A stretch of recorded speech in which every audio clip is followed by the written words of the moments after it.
pessoal! Vamos fazer mais uma aula hoje a respeito das tensões compostas oblíquas.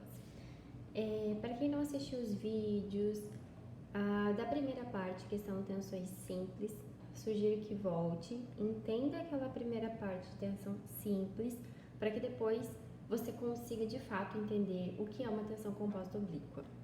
Bom, para quem já entendeu sobre aquele conteúdo, nós vamos agora continuar. Bom, tensão simples, aquela que nós já aprendemos, é quando a carga ela está aplicada sobre um dos eixos da sua seção transversal. Normalmente, não é isso que acontece.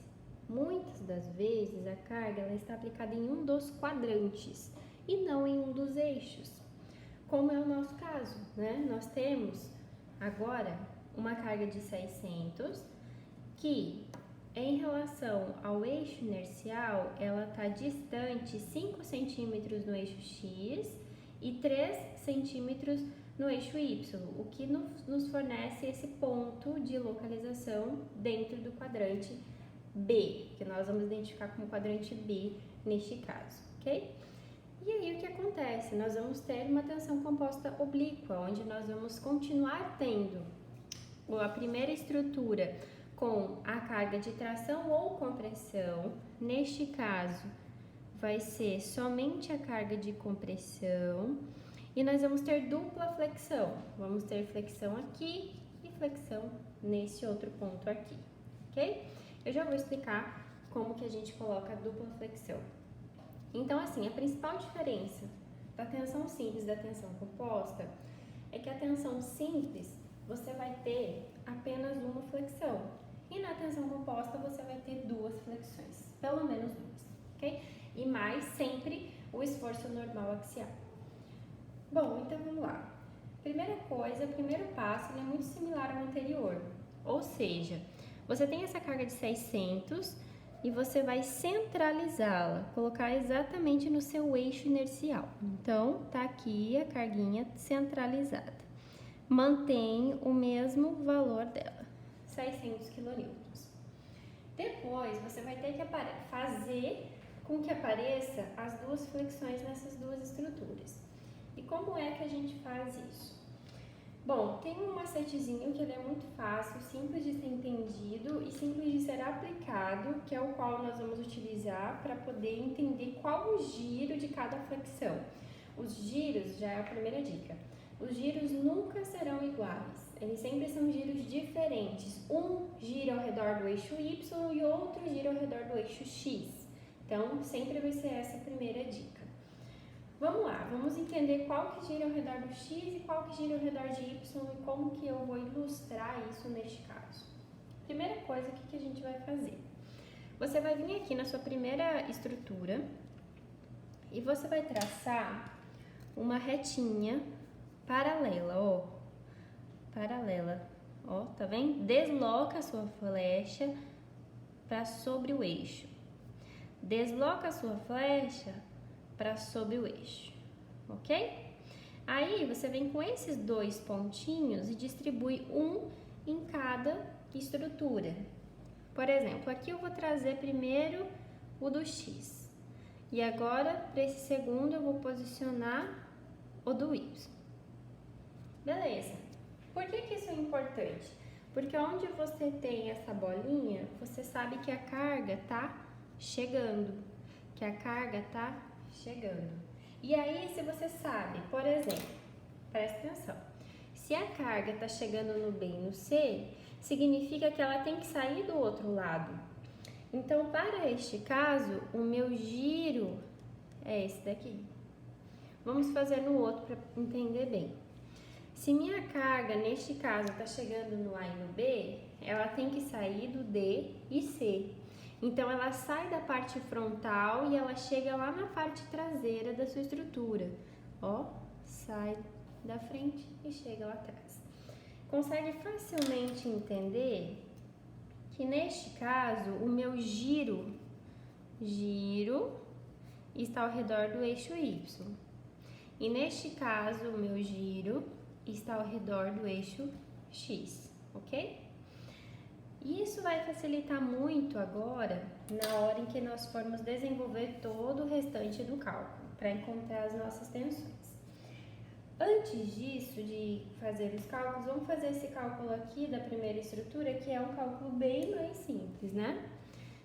Qual que é o nosso cálculo? O mesmo da tensão simples, força sobre área. A nossa força é 600 mil newtons, divide pela nossa área, que é 0,08 metros quadrados. Então, neste caso, a minha tensão 7,5 MPa. Por enquanto, eu reservo este resultado. Vamos continuar aqui. Antes de começar com o cálculo matemático, o que é importante aqui? Você inserir as suas excentricidades. Tá vendo que nós temos duas excentricidades? Só que cada uma delas eu vou usar uma vez para minha estrutura B e outra vez para a estrutura C, por exemplo. Uma para cada uma estrutura. Como que eu faço? Olha só, você pensa do seu eixo inercial até o ponto de aplicação da carga sobre o meu eixo X. Qual que é a minha excentricidade do eixo X? 5. Ponto inercial até o ponto de aplicação da carga. Quanto que eu tenho de distância nesse caso? 3 centímetros. E já deixa esse valor aqui, que ele vai ser útil na hora que nós formos calcular o momento. Momento fletor é força vezes excentricidade. Se você tem dúvida, se você só olhar aqui, você vai encontrar as duas. Às vezes é difícil você saber qual das duas que você usa. Então, se você já tem desenhado na sua estrutura, você sabe que para esse caso uso 5 e para esse caso você usa o 3. Então, fica bem mais simples, mais fácil. Vamos lá. Então, a nossa tensão aqui, ó, ela é o quê? Momento fletor pelo módulo fletor. É a mesma coisa para essa nossa segunda estrutura. Momento fletor pelo módulo fletor. Vamos lá, quem é e o que é momento fletor? Sempre um giro e sempre vai ser força vezes a excentricidade. Que excentricidade que eu vou usar para este caso? Excentricidade em X. Se a minha excentricidade é em X, o momento fletor gerado é ao redor do eixo Y, o que visualmente fica muito simples de entender. Realmente, né? Ao redor do eixo Y é que eu vou ter o meu giro, qual vai fazer uso da excentricidade em X. Vamos fazer o próximo aqui, ó. Eu sei que o momento fletor é força vezes a excentricidade. Para este caso, qual a excentricidade que eu uso? Excentricidade de Y. Se a minha excentricidade é de Y, então o meu giro está ao redor do eixo X, o que visualmente também é possível constatar, ao redor do eixo X, ok? E aí, só nós inserirmos os valores, a força é a mesma, 600 mil newtons, excentricidade 0,05. Essa conta vai dar 30 mil newtons vezes metro. E essa daqui, 600 mil vezes 0,03, vai nos fornecer o resultado de 18 mil newtons por metro. Ok, então, o numerador de cada um eu já tenho aqui, né? 18 mil newtons vezes metro. Preciso encontrar o módulo de cada um. Como que eu faço para encontrar o módulo de cada um? O módulo é inércia divide por centroide. Vamos lá, agora ficou mais simples. Inércia que você vai procurar é de Y. Todas as contas aqui serão com base o eixo Y. E todas as contas aqui na segunda vai ser com base o eixo X. Por que isso é importante? Porque inércia é base, altura ao cubo por 12. Qual a sua base? Sempre de acordo com o seu primeiro eixo aqui, ó. Base é o Y, a altura vai ser o X.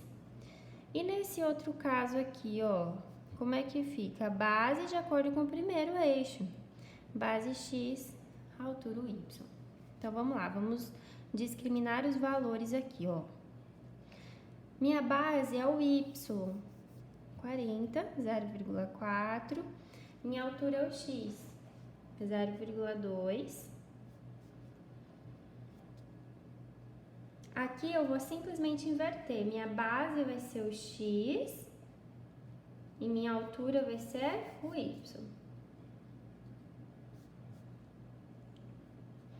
Essa conta aqui, 2,667, 10 na menos 4 metros na quarta. E essa continha aqui, 1,067, 10 menos 3 metros na quarta.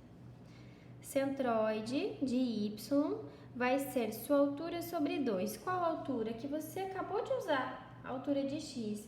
Então, aqui a dica é, ou você olha a altura anterior, ou você inverte os eixos. Centroide de y, altura de x. Centroide de x, altura de y sobre 2. Altura de x, 0,2 por 2, 0,1 metros lineares. Altura de y, 0,4 divide 2, 0,2 metros lineares. Depois disso, eu preciso encontrar o meu módulo, que é esse WF. O que é esse WF para cada um? Sempre vai ser inércia por centroide. Então, aqui eu vou ter 667, 10 na menos 4, divido 0,1 metros. E aí, eu vou encontrar o valor. E neste caso, mesma coisa, né? Só que eu vou ter minha inércia, que é 1,067, 10 na menos 3. E vou dividir pelo meu centroide, que é 0,2 metros lineares.